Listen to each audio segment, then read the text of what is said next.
Do you light it? You got it?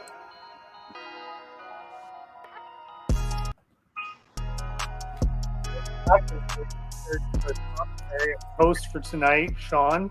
I am joined by Trey and Marcus. Marcus, how are you doing tonight? I'm doing pretty good. How you guys doing now? Trey, how are you doing? I'm doing well. How are you, Sean? Not too bad. You know, Canadians, we beat the Americans and got a bronze, eh? So, but I just had to throw that out there. It's been a slow season of the NBA. The off season, basically, if we want to talk about Harden, we could. That's about it. I feel like we've talked about that to death. Yeah. So honestly, I wasn't feeling super great Monday. I'd recorded with Sheer and put that out, and we hadn't talked about recording anything. I was like, nothing's really happened except for FIBA.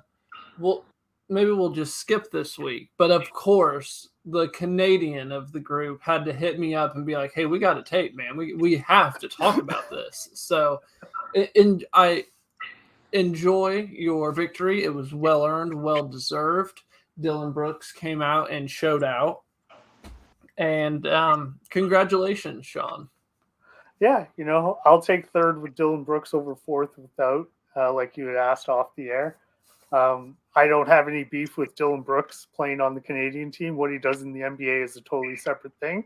So that's over there in the NBA. Right now he's a Canadian, and he showed out. Marcus, were you able to keep up with some of that? I tried as best as I could to really keep up with everything. My life's been kind of crazy. It has been a mess. But, 49 points by Dylan Brooks is kind of crazy. Like, no matter how you want to chalk it up, like, that's a masterclass. And it's kind of hard to give him props because he makes it so hard to like him. But you got to give a job. You got to give credit where credit is due. Yeah. I love that Sean is embracing the evilness that is Dylan Brooks. So in AEW, there's this guy who's been bad for a while, and now he's starting to get the fans to kind of like him. And he says, don't worry, I'm still a scumbag. I'm just your scumbag. So is Dylan Brooks just temporarily your scumbag, Sean? Oh, yeah. It's like in hockey. There's that one player on every team that nobody likes from the other teams, and you would hate him if he was playing on another team. But because he's on your team, you love him. You love him. Yeah, exactly. So, Memphis embraced him until they didn't need to anymore. And then they tossed him aside and said, no, thank you. What's crazy to me is, Trey, is that you think Sean's not a villain. We knew Sean was a villain when he started popping off, getting mouthy about Wemby. That's been the beginning of his villain arc. This is his origin story. Yeah, I guess so. All right, sweet. I'm not even celebrating a first place. No, but shout out to Dennis Schroeder, who just embraces the fact that the FIBA game is so much better for his style of play. Is it the Wagner? Is it that how you say it? The Wagner? The Wagner twins. The Wagner brothers. Just being fantastic in the highlights. Marcus says he tried to keep up, but he had a lot going on. I had a lot going on, and I did not try to keep up, but I caught a few highlights, and the highlights I saw were pretty good stuff. So, any thoughts on the first place team, you guys? Or second place even, I suppose? Well, it bodes well for the Toronto Raptors with Dennis Schroeder having such a good tournament. Comes in with some confidence into the season, so we'll take that as we try and figure out what we're going to do this year. I think this was a fantastic run for the Wagners. I think that being able to get have this success on the international playing field does speak to how great they are offensively. And I think that, number one, I think that Orlando is there. Yeah, Orlando has to be ecstatic from everything that they've seen. Oh, absolutely. And you've got the Paolo Banchero part of it where, he had an excellent FIBA tournament in all respects for what he was expected of Team USA. So Orlando should be over the moon with how their off season's gone so far. So I feel like this has really been the first big international interest boom we've had in, I would say, like, the last 4 or 5 years. Is there any chance this one sticks? Yes and no. I would say that kind of given the context of the Noel Lyles comments, I mean, it might be a minute thing, but I do think that does have to play a critical role into the interpretation of the U.S. team. I think it kind of did put a target on their back because it did bring up the discussion of, are American players really the best in this international game, which it is now. And if you want to take FIBA as a litmus test, we are not up to snuff. We aren't even in the top 3. I will say that we probably got interest from that. However, due to the NBA being such an international game, it's such an international commodity, because it is international players that do make up the league, a good chunk of the league. There's always going to be that appeal for the team base to want to support their favorite players by watching them play internationally. Yeah, and honestly, I think it like in 1992 when they let the NBA players play, they smoked some teams and they smoked everybody. Ever since then, it's never been that easy for an American team in the tournament. They basically raised the bar and told every other country where they need to be. And now they've hit that bar, potentially surpassed it, and America needs to do something to try and raise it again. But I feel like they also popularized basketball in the places like the Dream Team getting to do what they did to those teams. I feel like it popularized basketball on a global scale, and it got kids playing. And so then they started developing, and that's when you saw the world finally catching up. Sorry, Marcus. I do agree. I just do want to give the pushback of saying that comparing the 2023 FIBA team and comparing the 92 Dream Team are not even fucking apples to oranges. Like, no, just the caliber of players. So I do agree that a lot of teams do have risen their floors. I do think it does bring up the fact of, okay, if we were to treat FIBA like we treat the Olympics, what kind of imprint would we leave in that type of tournament? Which I think might bring into. Go ahead. No, absolutely. That's an excellent point. I think the Paris Olympics are a litmus test of how serious the Americans take their U.S. basketball program. They could be just utilizing the World Cup to try and work towards a future Olympic roster and trying to bring up the players, get them accustomed to that game, and knowing they only have to bring their A squad for the Olympics.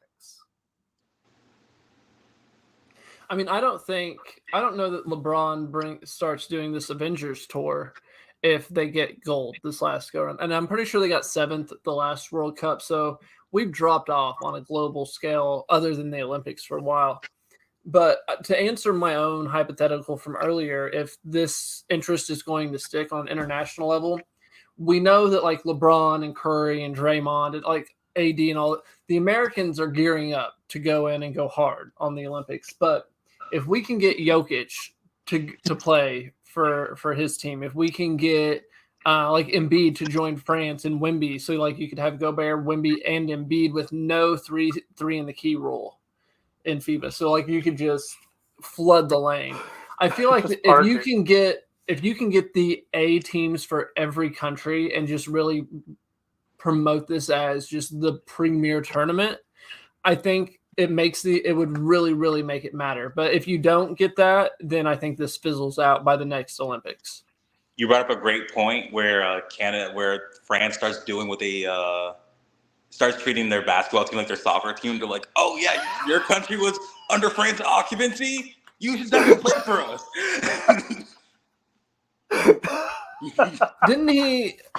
Didn't he live there for a little while or something? I don't remember what it was. Not enough to be a citizen. Not enough. Totally a colonizer move. Yeah, no, because I believe he's from Cameroon originally. So, yeah. but that's like the most French thing to be like, oh yeah, you're black and you're talented. Oh, play for a national team. Well, bringing up the football squad is absolutely on point. You got to get it where you can get it.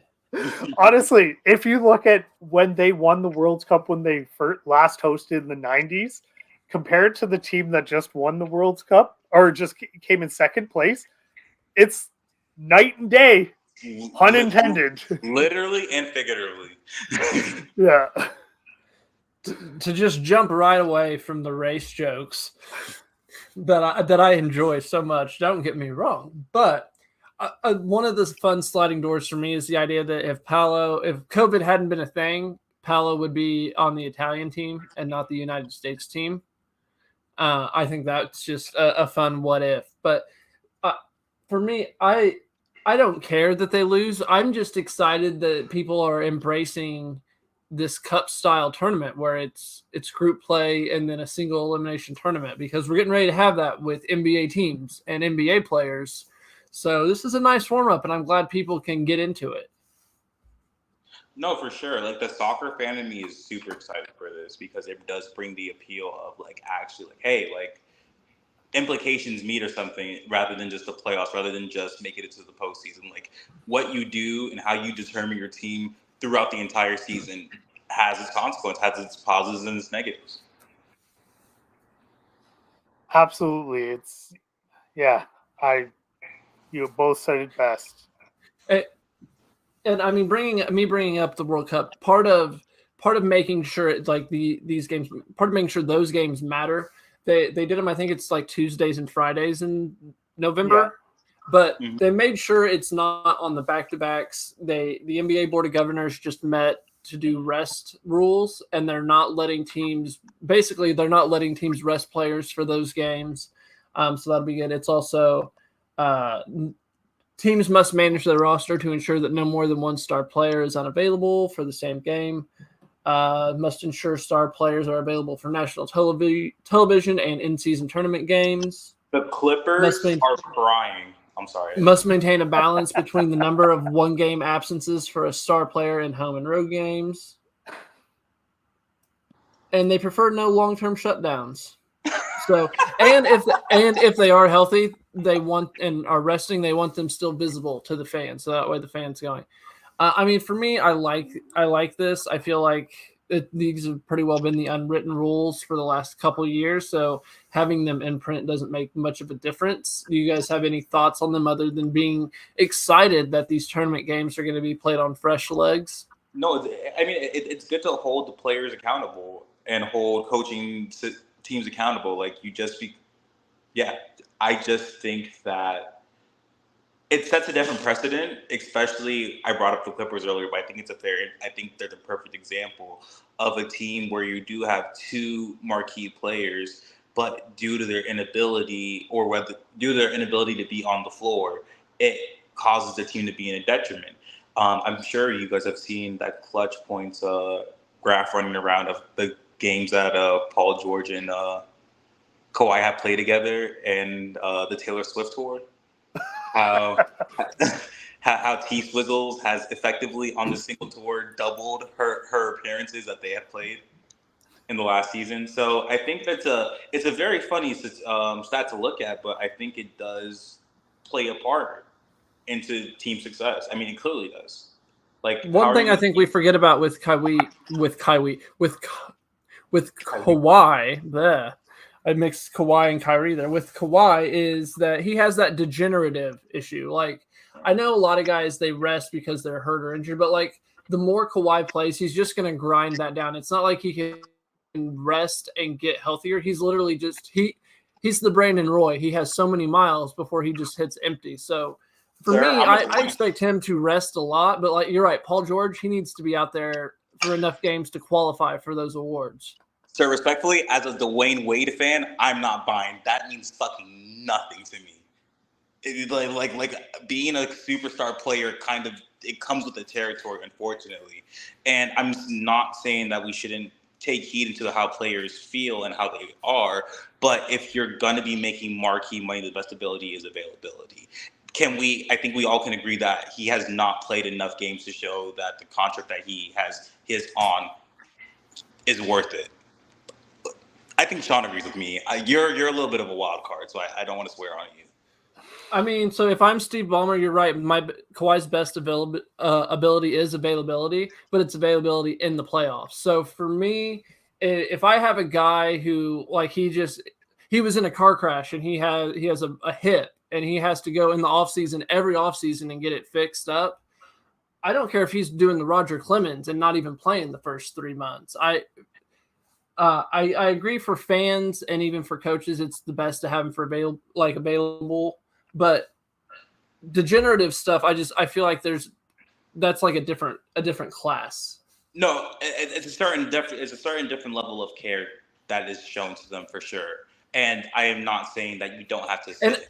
And can I remind you that you didn't have to see Dwayne Wade fall off quite as hard, because one, he got to coast so long with LeBron, and then two, his fall off season was not in Miami, sir. I had to watch that shit in Chicago. He came to Chicago to die. He's like, you know how you hear about your animals and they wander off, and you're like, I haven't seen him around. Like, he's 16 years old, he can barely get around, but I haven't seen him in a while. And your dad has to be like, man, he left to die. Dwayne Wade left Miami to die in Chicago. So you didn't have to see it, but I don't want to have to see that with Kawhi in the next 2 years. No, you're right. Go ahead, Sean. Yeah, it's funny that they had to basically put in writing that they want people to work. When it comes to like Kawhi, degenerative Brandon Roy, if we could have coasted Brandon Roy a little bit to get a little more Brandon Roy out of it, then I'm all for that. It's the players that can play that aren't playing is my biggest thing. I just find it so hard. And like, I know it's a completely complex conversation due to it being a reoccurring, because it's not like a sparse, I'm getting nicks and bruises every single week, or it's always something. It's a continual problem. But yeah. I mean, just like how it comes to the drafting, just how it comes to predicating or dealing with injuries, it does take a certain level of accountability to be like, hey, like, this is the player that I'm getting, and granted, this is the ability that they have. I do need to figure out how I can utilize it. So I do get Trey's point. I just think that the Kawhi Leonard experiment has taken that point and it's like that one person with hall passes that always has one, and you always catch him in the fucking hall. You're like, motherfucker, I know you're stealing these at this point. Like, when does it end? I mean, if the dude's only got one leg and he's got crutches, then he gets the hall pass, man. But no, I get your point. I wonder how much the change of style of play and pace of play, because I mean, even pace of play, they played fast before, but the cutting, the constant back cutting, all of that stuff is so hard on your knees. Whereas back in the day, it was run up and down straight, and then it was somebody getting the post, somebody setting a screen, but it wasn't all of this side to side stuff. Where find your lane. No, for sure. Like, it kind of brings up the point, like we're almost getting to a decade from when he was Finals MVP, and just comparing the style of game that was played in 2014 that's played in 2023 soon, and I assume to be the same style in 2024, it's completely night and day. This is a completely fucking different game. Like, the shit that you were able to get away with then, you're not able to get away with now, and vice versa. So if he was having those problems from then, and now we're like, okay, we're gonna put your knees through at least twice as much running and effort and cutting and block and setting up screens that you were doing a decade ago, it does make sense that he's barely able to, get on the court now. He played quite a few in the last half of the season, and then he just kind of wore down. But that's the Kawhi experience, and that's why they tried their best to pace him last year. But the West was just so talented, like, it was just so deep. They had to play him. He had to play a lot, and it is what it is. But I like the rules. Like, I'm with you, Marcus. I want players to play. I want them out there because it costs a lot of money to go to a game, and that's what they're out there for. For me, I honestly think the players want to play more often than not. I think it was the teams telling the players, look, this is what the science says. We want you to rest this day. You're not playing. But for me, I think the 65 games is really going to be what gets the stars out there playing, because they want to be on All NBA First Team. They want to be on these things because that's what matters on your resume when it comes to Hall of Fame. When you retire, that's what people look at. And so I think these things are going to really matter to these guys. And I think you're going to see more people trying to get to that 65 mark than people expect. More important than accolades, it plays with their money. Because how many times have we seen this player, if they make a first or second All NBA team, they're eligible for a Supermax. They're able to sign this lucrative deal. I believe that's called the Derrick Rose rule, sir. So, I mean, I think it is indicative. They're like, oh, shit, like, I have to make this minimum for me to be able to be that guy and get paid like that guy. I need to get my ass in gear. So I'm here for it. No, absolutely. It's the minimum amount of games, you know, in our workplaces. I've heard of workplaces that pay you a bonus for showing up to work and not calling in sick. You get like imagine we made their contracts more incentive based that way. They still have the high, like a lower max, like a lower guarantee, and then more commission based. The everyday man in me is pissed that you can get paid a contract and still like not show and just be like, I just refuse to play for you. I'm not going to show up. Yeah, in the real world, you got to take a pay cut. Don't you guys get sick days? Do you guys not have like sick days? Yeah, there's a limited amount of them. Yeah, I just can't be like, I'm on. Well, to be fair, my job's different because I can't go on a leave of absence. But not in every workplace you can just be like, oh, y'all not paying me enough. I'm holding out until I get paid, until we negotiate my contract. And I'm not even mad at that. I think there are I think the amount of players that are missing more than like 7 to 10 games a year for rest, I don't think it's a huge number. Okay. Am I wrong in that? I don't think I feel like the rest people are at least like they're at least banged up. Like they at least have a reason, and the teams are probably holding them out. I don't see the players just being like more than 7 to 10 times. Be like, you know what? I don't feel it tonight. No, I don't think it's more of a thing of players being like, oh, I'm perfectly fine. I don't feel like playing. I think it's more so of like, I'm kind of bruised up. I could play, but instead of me playing, I'd just rather not. And I think it's more like, I don't think people are just like, I don't think people are malingering on benches. I think that, if that makes any sense. Yeah, no, it's the teams doing it, but the holdouts, that's where it's like it gets a little ridiculous. Like the holdouts, I can just hold out. Like this is why it's nice. Regular season games are going to matter with the NBA Cup. So It's just progress towards progress. I got one more little treat for you guys that I didn't tell you about until right before the show, but we needed one more thing to talk about, so I've got it up on the screen now. It's the division odds.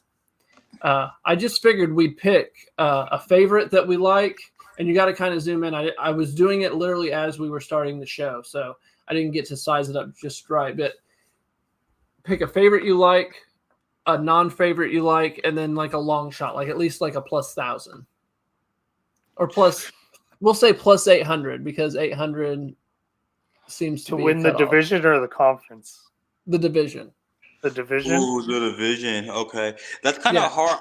And they're broken up into the division with the West is on the right side, the East is on the left side. The Bucks would be my favorite. Like just. That's the easy money. They're going to win that division. Oh, Nuggets favorite. What if Giannis is out for 25 games, Sean? I think they can still win that division. You don't think the Cavs can steal that one? Maybe, but that's the one you're most sold on just immediately. I'm most sold on the Nuggets. That's a good one. Yeah, because it's just there's a lot of variables with the Thunder team. Like everyone expects them to be great, but I can't really say that until I've seen the quantity actually play. Timberwolves at 700. I like the Timberwolves odds more than like the Thunder's odds in their division for sure. I mean, Denver won 50. Denver's the one I was thinking too. Denver won 53 games last year. And if there's anyone that you can depend on to play a lot of games, it's Jokic. His style of play just leads to being on the court. So the Timberwolves won 42. So they would have to win. They won 11 less games. The Thunder were right at 4. So even a little bit worse than them. I get you, Sean, liking the Bucks more. I think they're probably a better lock. No, And absolutely. I don't know, and they have better odds. It's just the Giannis getting hurt, and that's got to be what it is. But yeah. I dabble a little bit on the Cavaliers. I said that backwards. I like Marcus. I think Marcus is right that the Nuggets are a better lock, but I like the Bucks odds better. Yeah. The Bucks at minus 225. Yeah.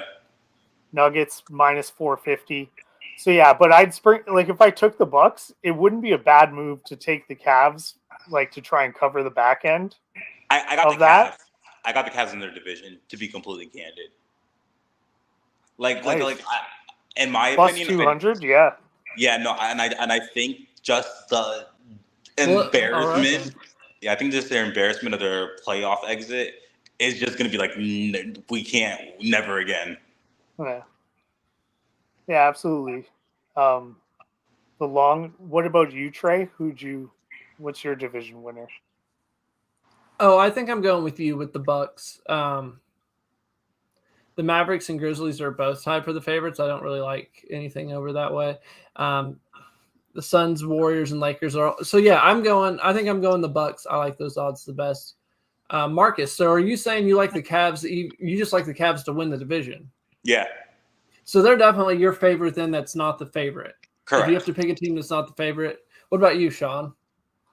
My favorite that's not the favorite? Well, the Magic. That's my favorite. Yeah, and then that one could have qualified for your long shot. I said we were going to do a long shot that was going to be my long shot, Sean. And Sean's like, fuck it, I'm just going to whip it out. No, it's because my long shot is he's going deep. It's the Magic and the Kings combined together. So 2 +800s would get you, I don't know, whatever. It'd get you more than +800. And if both of them were division winners, woo. Well, I'm going a little bit bolder than Marcus, not nearly as bold as Sean.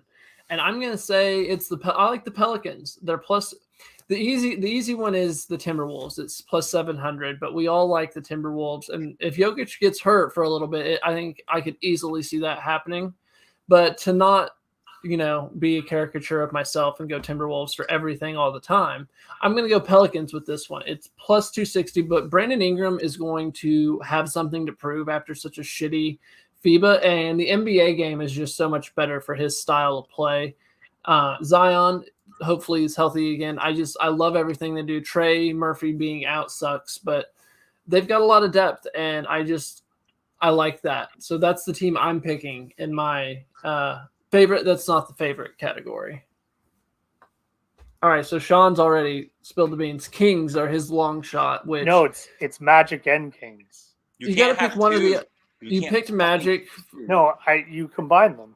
No, that's not. No, I can't parlay them. No, that's Why? That's like saying because the Bucks have 6th man of the year and MVP, you're putting them together. The 6th man of the year did not win MVP. Okay. All right. Then the Kings, they're my long shot. They have the worst odds in their division at +800. It's good reasoning. And that division is stacked. I don't see them being a 3 seed for sure this year in the West. I don't even know that they're a 3 seed in their division.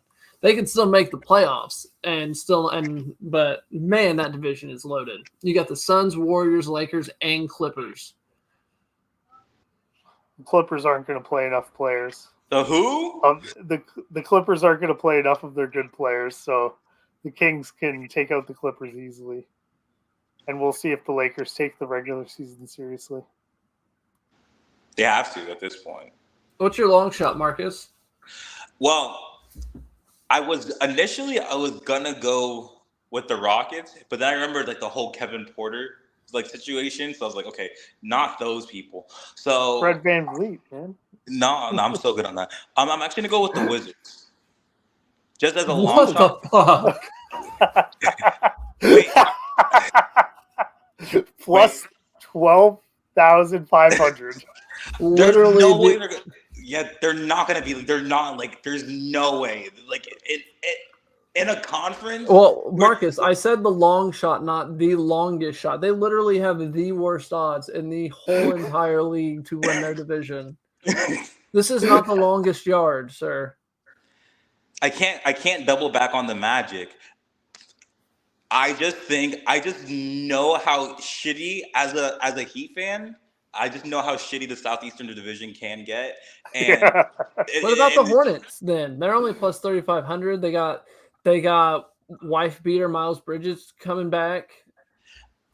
I can really see the tandem of Kuzma and fucking Jordan Poole actually like winning you like 40 something, like winning 40 games. Like in a perfect world, like I don't know why I'm so strongly about this. I am rooting so hard for this to happen so we can have this dated. We should like put money on this. Just like a buck. But put like a buck on it.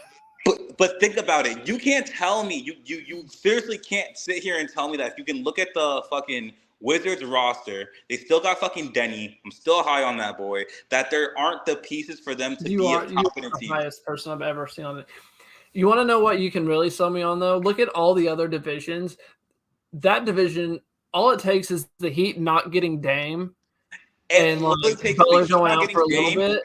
Jimmy Butler going out for a month and Bam playing like the Nigerian Gobert, and we're dropping and we're out of the play-in.